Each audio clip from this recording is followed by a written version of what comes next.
নমস্কার। আজকে একটা ছোট্ট টিপস দিচ্ছি যাতে আপনার ঘরে সাপ না থাকে।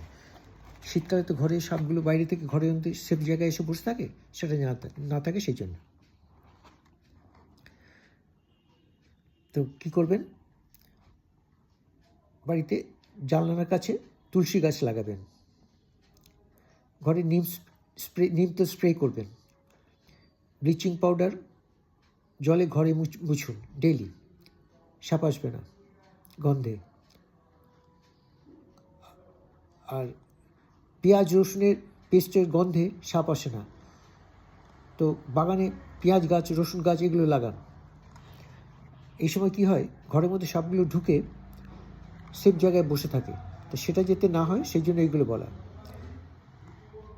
কোনো কলসি, ঘটি, বালতি এগুলো খালি রেখে দেবেন না, যাতে সাপ এসে বসে থাকতে পারে। জুতোর মধ্যে, পুরনো জুতোর মধ্যে এসে বসে থাকে, সেগুলো খেয়াল রাখবেন, সেগুলো যাতে না হয়। এগুলো করবেন, তাহলে সাপ আসতে পারবে না, মানে এসে ঘরের মধ্যে বসে থাকতে পারবে না। যদি এই ভিডিওটা ভালো লাগে তাহলে লাইক করবেন, শেয়ার করে দেবেন সকলের জানার জন্যে। সাপের হাত থেকে বাঁচবে সবাই। আর সাবস্ক্রাইব করে দেবেন চ্যানেলটাকে। নমস্কার।